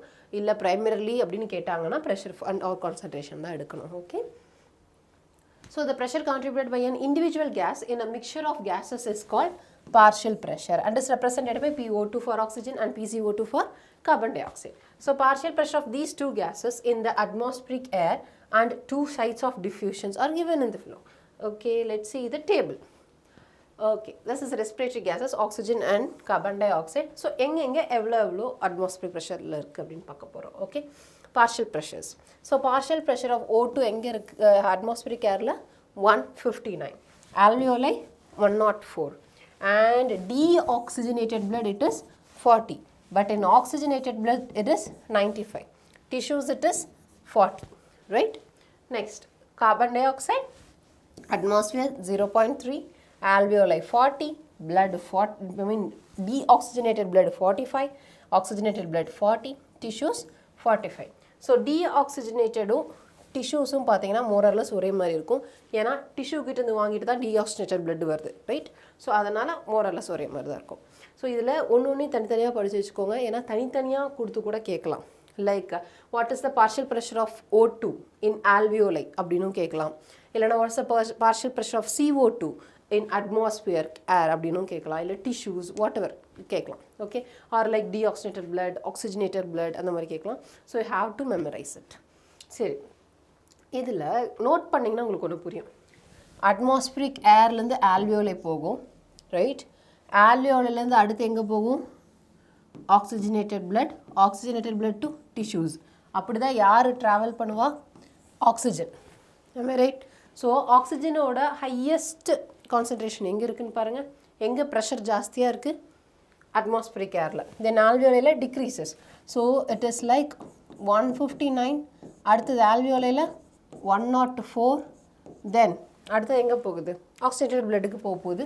ஸோ அங்கே எஸ் சாரி டீஆக்சிஜனேட்டட் பிளட் டீஆக்சிஜனேட்லேருந்து போகும், ரைட்? ஸோ டீஆக்சிஜனேட்டில் 40, அதுக்கப்புறம் ஆக்சிஜனேட்டில் 95, தென் டிஷ்யூஸில் 40. am I right? So it is constantly என்ன ஆகுது? டிக்ரீஸ் ஆகிட்டே இருக்குது. So which means it is easy for the gas to flow from high pressure to low pressure, high pressure to low pressure, high pressure to low pressure. diffusion ஈஸியாக நடக்கும், right? அதே மாதிரி carbon tie ஆக்சைடுக்கு பாருங்கள். Carbon di oxide அட்மாஸ்பரிக்கில் 0.3 தான் இருக்குது, right? அதுக்கப்புறம் ஆல்வியோலையில் 40 and டீஆக்சிஜனேட்டடில் 45, ரைட்?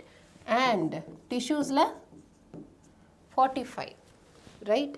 சரி, டிஷ்யூஸ்லேருந்து யார் கலெக்ட் பண்ணுவா? ஆக்சிஜனேட்டட் பிளட்டுக்கு அப்புறம் தான் கலெக்ட் பண்ணும், கரெக்டாக? அங்கே 40. am I right? So 40 to 45 again. So இது எப்படி இருக்குன்னு பாருங்கள். இன்க்ரீஸ் ஆகிட்டே போகுது. டிஷ்யூஸில் ஜாஸ்தியாக இருக்குது 45. ஸோ டிஷ்யூஸ்லேருந்து ஈஸியாக higher concentration to lower concentration, higher concentration to lower concentration flow ஆகும், ரைட்? ஸோ சேம் திங் லங்ஸில் ஆக்சிஜன் 104 அண்ட் இங்கே வரும்போது ஆக்சிஜன் ப்ரெஷர் வில் பி 40 தான் இருக்கும். அண்ட் என்னாகும்? டிஃப்யூஷன் நடக்கும் அண்ட் கலெக்ட் பண்ணிட்டு போகும். கலெக்ட் பண்ணிட்டு போகும்போது இங்கே ஆக்சிஜனேட்டட் பிளட்டாக போகும். ஆக்சிஜனேட்டட் பிளட்டில் 95 அண்ட் டிஷ்யூஸில் ஆல்ரெடி எவ்வளோ இருக்கும்? 40 தான் இருக்கும். So higher concentration to lower concentration ஈஸியாக ஃப்ளோ ஆகும். இங்கே கார்பன் டை ஆக்சைடு 45 அண்ட் இங்கே டீஆக்சிஜனேட்டட் மீன் ஆல்ரெடி வந்த oxygenated blood because this is capillaries, right? Artery end ஆகி வெயின் ஸ்டார்ட் ஆகும். ஸோ ஆர்ட்ரி எண்டிங்கில் எவ்வளோ இருக்குது? 40, இங்கே 45. So it will flow, right? Flow ஆகி அது என்னவா மாறும்? டீஆக்சிஜனேட்டட் பிளட்டாக மாறும். ஸோ டீஆக்சிஜனேட்டட் பிளட்டில் 45 வரும் அண்ட் 45 அப்படியே கேரி பண்ணிவிட்டு மேலே போகும் அண்ட் இங்கேருந்து அட்மாஸ்பியர் போகும். அட்மாஸ்பியரில் எவ்வளோ இருக்கும்? 0.3 தான் இருக்குது அட்மாஸ்பியரில். லங்ஸில் 40 ஆக்சுவலி. லங்ஸுக்கு போகும், லங்ஸ்லேருந்து அட்மாஸ்பியருக்கு போகும், ரைட்? ஸோ 45 இருக்குது. இங்கே வர ஆக்சிஜனேட்டட் தட் இஸ் கேப்லரியில் 40 பிக்கப் பண்ணிவிட்டு 45 தென் கோஸ் டு அங்கே அல்வியோலை. அல்வியோலையில் 40, அப்போ அங்கேருந்து வெளியே 0.3. So 0.3, 40, 45, 40, 45. Okay.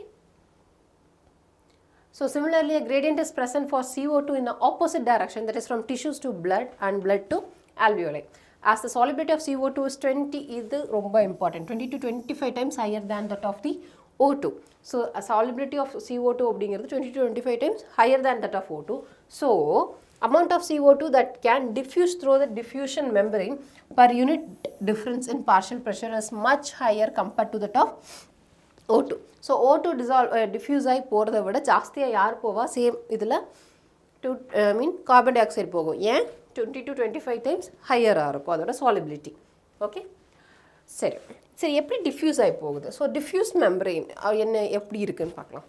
So in alveoli in a lungs diffusion membrane is made up of 3 layers. Okay, one alveolar wall. Alveolar wall is a single cell thick. Next we have an basement substances. So one is alveolar wall, second is basement substance. Basement substance is nothing but a substance which presents between the alveoli and the blood vessels. Okay, then we have endothelium. Endothelium of capillaries. Okay, endothelium of capillaries. So this is the third one. இதுவும் single cell thick. Okay, இது மொத்தமாக சேர்ந்து very small millimeter ரொம்ப சின்னதாக இருக்கும், micrometre அந்த லெவலில் தான் இருக்கும். Okay, so the diffusion membrane is made up of 3 major layers, namely one thin squamous epithelium, mark it. Okay, thin squamous epithelium of alveoli and the endothelium of alveolar capillaries and the basement substance in between them. Okay, however its total thickness is much less than a millimeter. Millimeter விட கம்மியாக தான் இருக்கும். So less than is very important. More than millimeter கொடுப்பாங்க, இல்லைனா less than millimeter equal to a millimeter இந்த மாதிரி கொடுத்துட்டு sentence type questionல கேட்கறதுக்கான chances are there. Therefore all the factors in our body are favorable for diffusion of O2 from alveoli to tissues and that of CO2 from tissues to alveoli, right? So transport of gases எப்படி transport ஆகுது molecular level? Blood is the medium of transport of O2 and CO2 obviously, and about 97% of O2 is transported by RBC. Match the following la kudukarakana chances are very high. So 97% of O2 is transported by RBC and the remaining 3% of O2 is carried by dissolved state through plasma. Okay, so oxygen transport, dissolved form and oxyhemoglobin. Dissolved form only 3%, oxyhemoglobin remaining 97%. Okay, so nearly 20 to 25% of CO2 is transported by RBC. So now we are going to see about transport of CO2.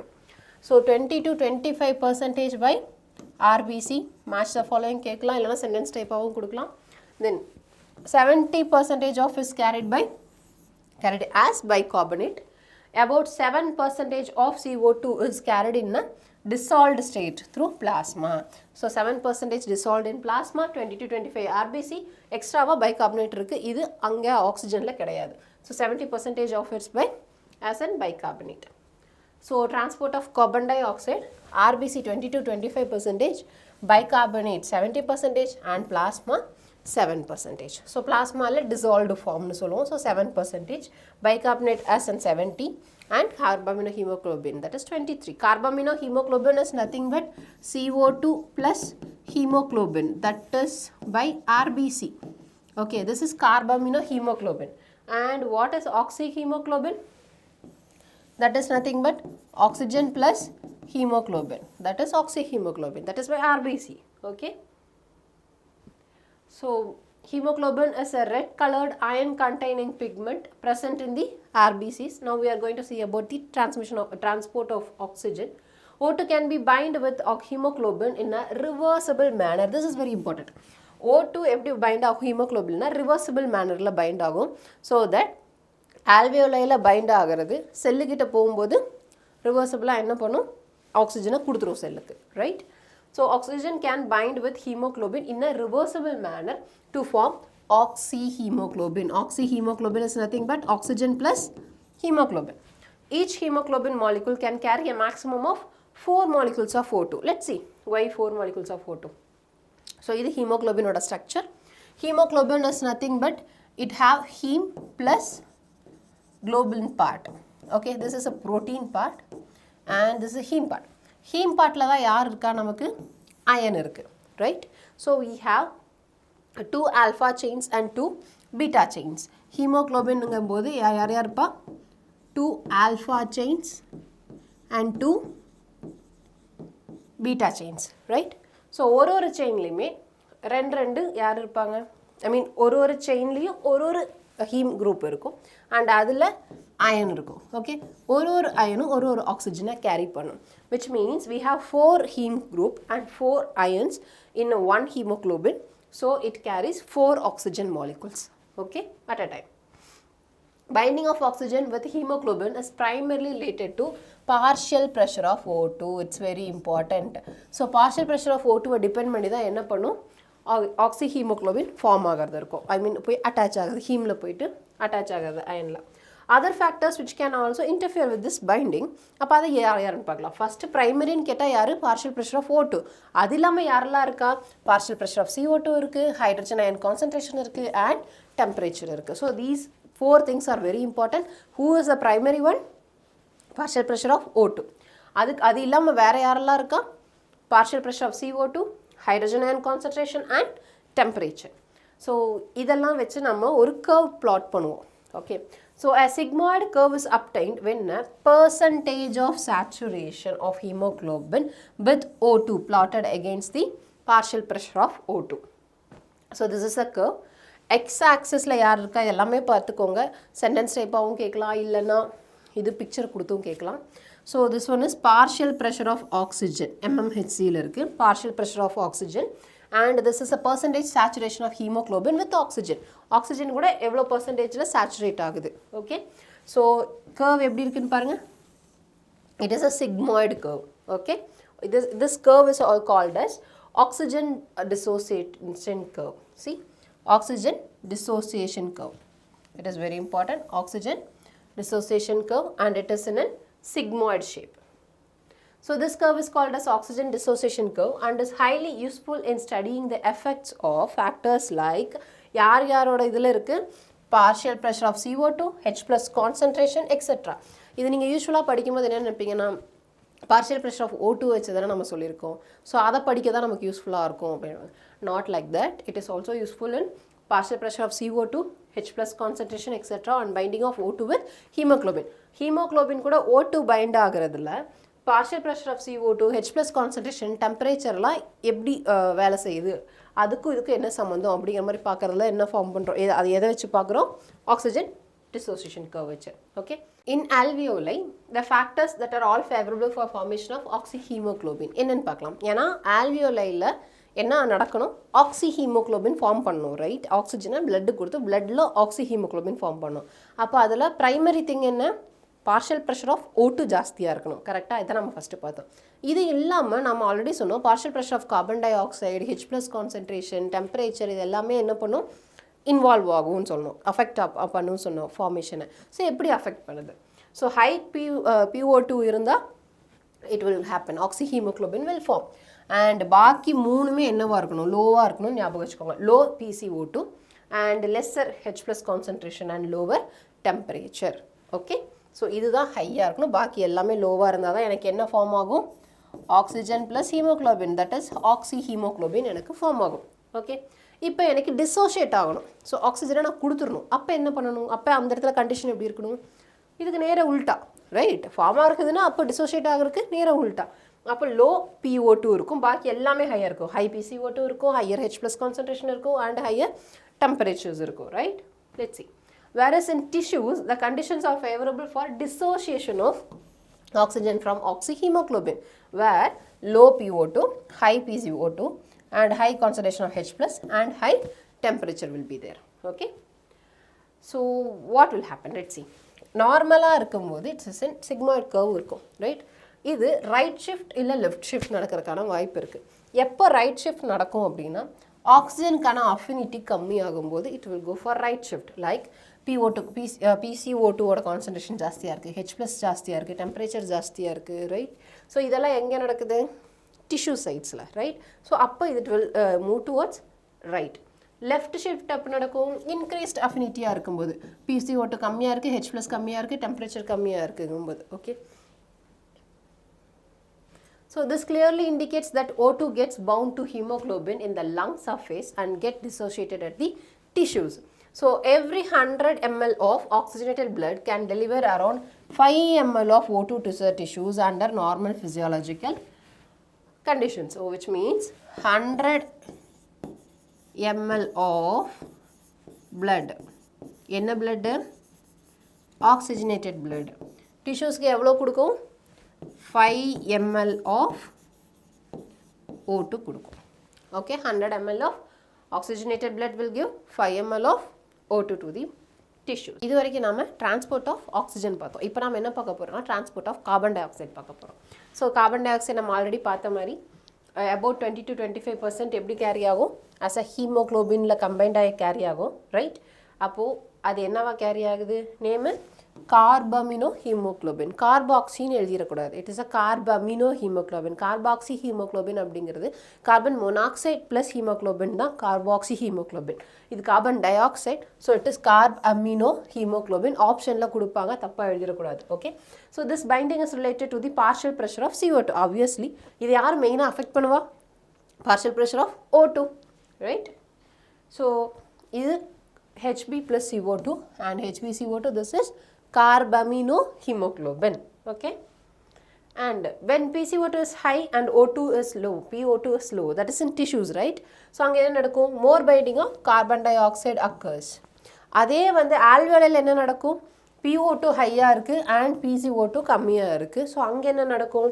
Dissociation of CO2 from hemoglobin, that is carbaminohemoglobin takes place. ஆக்சிஜனுக்கு என்ன நடந்ததோ அதுக்கு உல்டாவாக நடக்க போகுது, அவ்வளோதான். So in carbon di oxide which is bound to the hemoglobin forms the tissues delivered at the alveoli. Next, RBC contain a very high concentration of the enzyme carbonic anhydrase. That is very important. Carbonic anhydrase. இந்த என்சைமை வேறு எங்கேயாவது கேட்டிருக்கீங்களா? வேறு சாப்டரில் எங்கேயாவது கேட்ட ஞாபகம் இருக்கா? எஸ், பயோமாலிகுல்ஸில் படிச்சிருப்பீங்க, right? Carbonic anhydrase enzyme. Enzymes க்கு example catalyst. Enzymes will act as a catalyst. அதுக்கு example படிச்சிருப்பீங்க, ரைட்? அப்போவும் இதே ஈக்குவேஷன் படிச்சிருப்பீங்க. ஸோ இது என்ன கேட்டலிஸ்ட் பண்ணுது? Carbon dioxide plus water, அது கார்போனிக் ஆசிடாக மாறும். So this is catalyst by carbonic anhydrase. And again இது பைகார்பனேட் அண்ட் ஹைட்ரஜன் அயான்ஸாக மாறும்.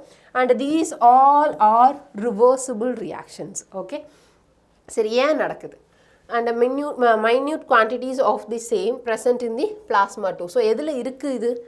RBCயில் இருக்குது and minute quantities in plasma, right? This enzyme facilitates the following reaction. But ஏன் நடக்குது? ஏன்னா இப்படி பைகார்பனேட் அண்ட் பைகார்பனேட்டாக தான் என்ன ட்ராவல் ஆகும்? கார்பன் டை ஆக்சைடு எதில் ட்ராவல் ஆகும்? ஓகே, RBC அண்ட் பிளாஸ்மாவில். அது என்னென்னு பார்க்கலாம்.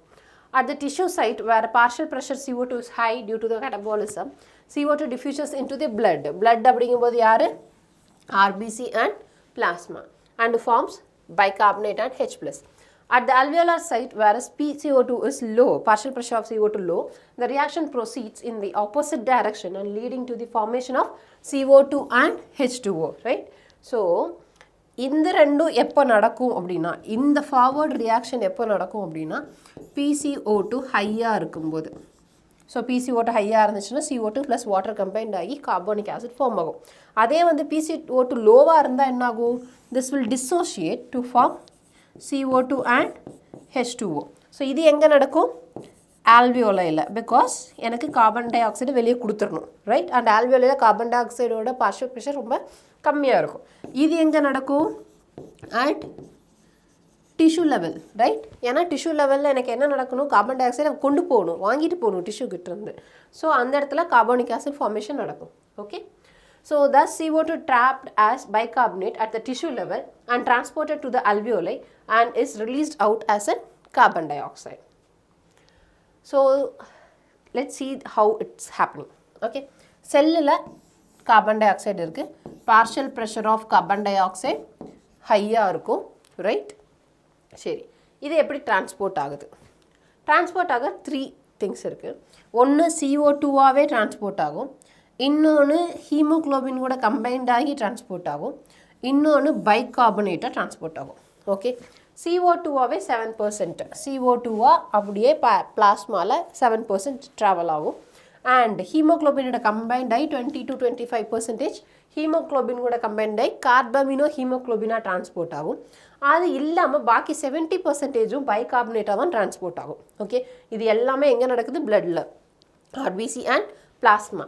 ஸோ இதுவும் பிளாஸ்மாவில் இருக்கும் அண்ட் இது ஆர்பிசியில் டைரக்ட் அட்டாச்மெண்ட். ஆனால் இதோட ஃபார்மேஷன் எங்கேன்னு கேட்டால் ஆர்பிசியில் தான் ஃபார்ம் ஆகும், but transported in plasma. Okay, அது எப்படின்னு பார்க்கலாம். ஸோ CO2 வந்து CO2ஆகவே பிளாஸ்மாவில் டிரான்ஸ்போர்ட் ஆகலாம். அது இல்லாமல் CO2 will enter into the ஆர்பிசிக்குள்ளே போயிட்டு ஆர்பிசியில் இருக்கிற ஹீமோக்ளோபின் கூட கார்பமினோ ஹீமோக்ளோபினாக போகலாம். So this is one thing and this is another thing. And third thing தான் நம்ம பார்க்க போகிறோம், பைகார்பனேட் எப்படி ஃபார்ம் ஆகுது. So carbon dioxide plus water. இந்த வாட்டர் எங்கேருந்து வந்துச்சு? பிளாஸ்மாலேருந்து வாட்டர் உள்ளே வரும் எங்கே? ஆர்பிசிக்குள்ளே. And this water will combine with carbon dioxide and this both form H2CO3, that is nothing but carbonic acid, and bicarbonate and H plus separate ஆகும். and bicarbonate என்ன ஆகும்னா பிளாஸ்மாக்கு ட்ராவல் ஆகி வெளியே வந்துடும் ஆர்பிசிலேருந்து. ஸோ ஒரு நெகட்டிவ் அயான் வெளியே வரும்போது ஒரு நெகட்டிவ் அயான் உள்ளே போகும். எதுக்கு? அயானிக் பேலன்ஸ்க்காக. ஸோ குளோரின் அதுக்கு பதிலாக உள்ளே போகும். ஓகே, பைகார்பனேட் வெளியே வரும்போது குளோரின் உள்ளே போகும். ஓகே, சரி, அப்போ இந்த H plus என்ன ஆகும்? அந்த H plus ஹீமோக்ளோபின் கூட கம்பைன் ஆகும். Okay, any doubt so far? இது எங்கே நடக்கும்னா at the side of cell. Okay, இப்போ இதே திங் இப்படியே கேரி அவுட் ஆகிட்டு போயிட்டு இப்போ ஆல்வியோலைக்கு வந்துருச்சு. ஆல்வியோலையில் என்ன நடக்கும்? சேம் ரியாக்ஷன்ஸ் ரிவர்ஸில் நடக்கும். ஸோ ரிவர்ஸில் நடக்கும்போது எனக்கு என்ன ஃபார்ம் ஆகும்? ஃபஸ்ட்டு ஒன் பார்க்கலாம். ஆல்ரெடி கார்பன் டை ஆக்சைடு இருக்குது. So carbon dioxide will be given to the alveoli. Next ஹீமோக்ளோபினில் கார்பன் டை ஆக்சைடு இருக்குது, அது கார்பமினோ ஹீமோக்ளோபினாக இருக்குது. ஸோ அங்கேருந்து carbon dioxide will be given to the alveoli. Next bicarbonate மறுபடியும் இங்கே இருக்கிற ஹைட்ரஜன் கூட ஜாயின் ஆகும், கார்போனிக் இது ஃபார்ம் ஆகும், கார்போனிக் ஆசிட். அண்ட் அகெயின் அது ரிவர்ஸ் ரியாக்ஷன்ஸ் நடந்து வாட்டர் அண்ட் CO2 ஃபார்ம் ஆகும். And the CO2 is given to the alveoli. Okay, the entire thing is happened in a reverse manner எங்கே? alveoli. Okay, so every 100 ml of deoxygenated blood delivers approximately 4 ml of CO2. எது? deoxygenated blood. அதே sentence question இது already பார்த்தது தான், but நீங்கள் confuse ஆகக்கூடாதுக்காக நான் திருப்பி இன்னொரு வாட்டி அந்த பாயிண்ட் போட்டிருக்கேன். ஸோ ஆக்சிஜனேட்டடில் 5 ml of O2 will be delivered. இது எங்கே? டிஷ்யூஸ்க்கு. இது எங்கே? ஆல்வியோலைக்கு. Each and every word is important. Sentence டைப்பில் கொடுக்கும்போது இல்லை ஏதாவது ஒன்று மாற்றி கொடுத்துருவாங்க, பட் நீங்கள் படிக்கும்போது நீங்கள் யூஸ்வலாக படிக்கிற மாதிரியே இருக்கும். ஓகே, ஸோ பார்த்து படிக்கணும். Next, regulation of respiration. இப்போ இது வரைக்கும் எப்படி ரெஸ்பிரேஷன் நடக்குது, என்னெல்லாம் பார்ட்ஸ் இருக்குது, மெக்கானிசம் என்ன, மாலிகுலர் லெவலில் எப்படி நடக்குது எல்லாமே பார்த்தோம். ரைட், இப்போ என்ன பார்க்க போகிறோம்னா யார் இதை ரெகுலேட் பண்ண போகிறா? யார் ரெகுலேட் பண்ண போகிறா? ஆப்வியஸாக நம்ம நியூரல் சிஸ்டம் தான் பண்ண போகுது. Right, so human beings have a significant ability to maintain and moderate the respiratory rhythm to suit the demands of the body tissues. Right, நீங்கள் ஓடுறீங்க, உங்களுக்கு அதிகமாக இது வேணும், ரெஸ்பிரேஷன் வேணும், அப்போ அதிகமாக ரெஸ்பிரேட் பண்ணுவீங்க, ஏன்னா அதிகமாக ஆக்சிஜன் தேவைப்படும். ரைட், அதே மாதிரி ரெஸ்ட்டில் இருக்கீங்க, ஸோ ஸ்லோவாக இருந்தால் போதும், ஸோ அதனால் ப்ரீத்திங் ரேட்டு ஸ்லோவாக இருக்கும். ஸோ இது எல்லாமே மாடிஃபை பண்ணுறது யார்? நம்மளோட neural system. So a specialised centre present in medulla region. இதில் எல்லாமே இம்பார்ட்டண்ட், எந்த ரீஜனில் எந்த சென்டர் இருக்குது அண்ட் அந்த சென்டரோட ஸ்பெசிஃபிக் ஃபங்க்ஷன் என்ன, it's very important. So specialised centre present in medulla region. So medulla ரீஜியனில் இருக்கிறதுல medulla region of the brain called respiratory rhythm center. So medulla respiratory rhythm center. So this is primarily responsible for this regulation. Yaar primary responsible for our breathing? Idu inspiration expiration kalam ketta yaar? medulla nu irukkudiya respiratory rhythm center. So this is medulla. Idu pons, medulla, cerebellum, right? So medulla la respiratory rhythm center இருக்கும். This is the primary response. Okay, இது இல்லாமல் இதோட பக்கத்துலேயே இன்னொரு area இருக்கும். That area is called as chemosensitive area. This chemosensitive area is very sensitive for H plus and CO2 concentration. Hydrogen and carbon dioxide concentration very sensitive, hemosensitive area. So அதை தான் hemosensitive area detect பண்ணும். Detect பண்ணிட்டு இவ்வளோ அதிகமாக இருக்குது, கம்மியாக இருக்குது அப்படிங்கிற இன்ஃபர்மேஷனை எங்கே கொடுக்கும்? ரெஸ்பிரேட்டரி ரிதம்க்கு கொடுக்கும். ஸோ ரெஸ்பிரேட்டரி ரிதம் அதுக்கு தகுந்த மாதிரி இன்ஸ்பிரேஷனை மாடரேட் பண்ணும், ஐ மீன் ப்ரீத்திங்கை மாடரேட் பண்ணும். And another center present in pons of the brain called pneumotoxic center can moderate the functions of the respiratory rhythm center. So pons regionல இருக்கிறது pneumotoxic. P for P மறந்துடக்கூடாது. Okay, confuse பண்ணக்கூடாது.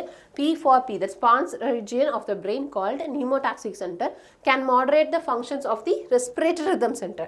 So respiratory rhythm center functions moderate பண்ணக்கூடிய ஆள் யாரு?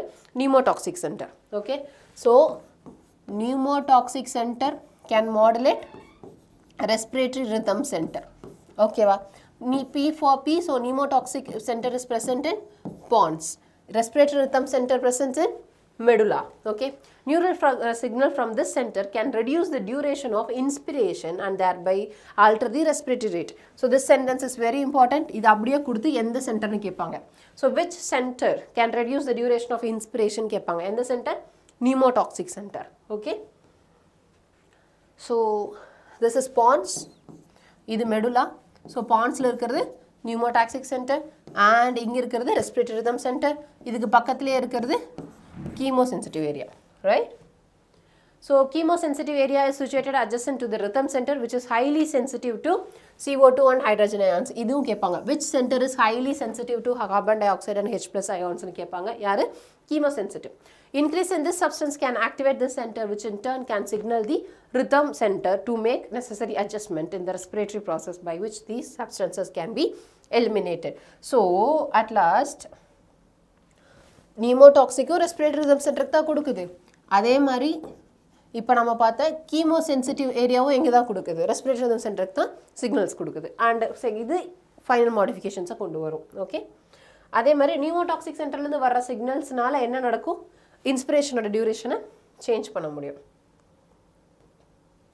So yes, இதோட changes it can sense by chemosensitive area. Respiratory receptors associated with aortic arch and carotid artery. அங்கேயும் receptors இருக்குது. aortic archலையும் இருக்குது, carotid arteryலையும் இருக்குது. அதுவும் என்ன சென்ஸ் பண்ணும் அப்படின்னா CO2 and H+. ஸோ ரெண்டு பேரை நீங்கள் படிப்பீங்க. CO2 and H+ concentration change பண்ணுற டிடெக்ட் பண்ணுறது, சேஞ்சஸில் டிடெக்ட் பண்ணுறது யார்? ஒன்று aortic arch and carotid artery, இன்னொன்று chemosensitive. Okay, and send necessary signal to இதுவும் எங்கே தான் சென்ட் பண்ணுது? Rhythm center.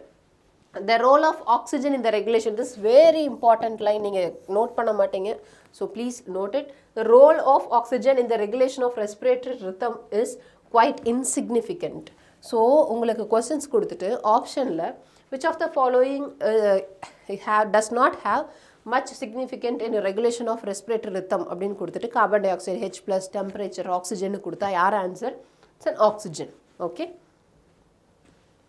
so this is aortic arch, இங்கேயும் receptors இருக்கு, and this is carotid artery, அங்கேயும் receptors இருக்கு. இந்த receptors என்ன சென்ஸ் பண்ணும்?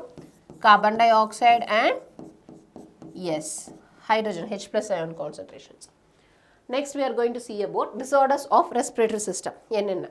First and foremost common thing is asthma. Asthma அப்படிங்கிறது என்னது? It is a difficulty in breathing causing wheezing due to inflammation of bronchi and bronchioles. Wheezing is nothing but whistling sound. Whistle sound மாதிரி வரும் அவங்க breath பண்ணும்போது. ஏன் அப்படின்னா யூஸ்வலாக normal healthy airway இந்த மாதிரி இருக்கும். பட் ஆஸ்மாவில் என்ன ஆகும்னா இன்ஃப்ளமேஷன் ஆக ஆரம்பிச்சிடும். ஃபுல்லாக இன்ஃப்ளமேஷன் ஆகி உள்ளே ஃபுல்லாக வீங்கும். ஸோ உள்ளே வீங்கும்போது என்ன ஆகும்? இந்த ஏரியா ஏர் பாஸ் ஆகிற ஏரியா டிக்ரீஸ் ஆகிடும். ஸோ சின்ன ஏரியாக்குள்ளே வரும்போது whistle sound will be produced. That whistle sound is wheezing. Okay, inflammation of bronchi and bronchioles. இங்கே alveoli இன்வால்வ் ஆயிருக்காது ஆஸ்மாவில் bronchi and bronchioles தான் இன்வால்வ் ஆகும். ஏன் சொல்கிறேன்னா emphysemaல alveoli இன்வால்வ் ஆயிருக்கும். Okay, so emphysema is a chronic disorder. chronic disorderனா ரொம்ப நாளாக இருக்கிறது, in which alveolar walls are damaged due to which respiratory surfaces decrease.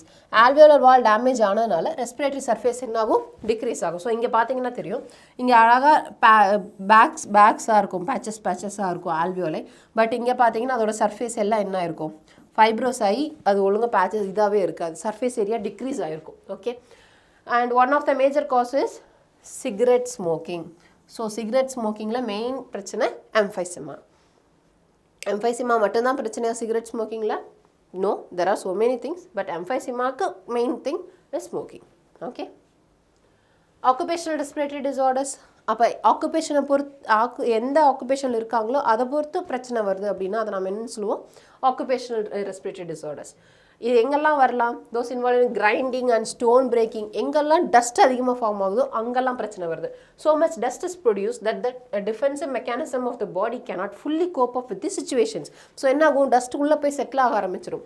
அப்போ என்ன அர்த்தம்? நம்ம பாடிக்கு தேவையில்லாத ஒரு ஃபாரின் பாடி உள்ளே வந்து இருக்குது அப்படின்னா அதை கோப்பப் பண்ணுறதுக்கு body have some other mechanisms like fibrose பண்ணும், இல்லைனா இன்ஃபெக்ஷன் ஆகலாம். So there are so many things. Okay, and cancer காசிங்க்கு வரைக்கும் போகலாம். So long exposure can give rise to inflammation leading to the fibrosis, that is proliferation of fibrous tissues, and thus causing serious lung damage. Workers in such industries should wear protective masks. So என்னெல்லாம் இருக்குது அந்த types? Silicosis, silica டஸ்ட்னால வருது silicosis. Asbestos டஸ்ட்னால வந்தால் ஆஸ்பெஸ்டோசிஸ். அதே கோலில் பிரச்சனை, கோல் workers, கோல் டஸ்ட்னால வருது அப்படின்னா கோல் ஒர்க்கர்ஸில் வருது. நெக்ஸ்ட் பிசினோசிஸ் அப்படிங்கிறது காட்டன் டஸ்ட்டில் வருது. நெக்ஸ்ட் பேகோசிஸ் அப்படிங்கிறது sugar cane dust. Farmer's lung அப்படிங்கிறது mould spores or other agriculture ப்ராடக்ட்ஸ்லேருந்து வருது. And berylliosis is from beryllium. Okay, so this is byssinosis cause ஆகிறது. ஸோ இந்த அளவுக்கு டஸ்ட் இருக்குது. இவங்க மாஸ்க் போட்டிருக்காங்க, பட் மாஸ்க் போடலைன்னா இவங்க ஒழுங்காக போடலை மாஸ்க்கு. ஸோ மாஸ்க் ஒழுங்காக போடலன்னா என்ன ஆகும்? இந்த டஸ்ட்டு ஃபுல்லாக உள்ளே போகும், ரைட்? உள்ளே போயிட்டு லங்கில் இந்த மாதிரி லான்ச் ஆக ஆரம்பிக்கும். So this will cause byssinosis. It is also called as brown lung disease. பிசினோசிஸோட இன்னொரு பேர் தான் brown lung disease. And this is for silicosis. Silica dust ஃபுல்லாக இருக்கும். ஸோ என்னாகும்? இது ஃபுல்லாக உள்ளே போகும், இந்த மைன்யூட் டஸ்ட் உள்ளே போயிட்டு உள்ளே ஃபுல்லாக லான்ச் ஆகும். And fibrosis, scarring will happens and this will cause silicosis. Next ஆஸ்பெஸ்டோசிஸ்.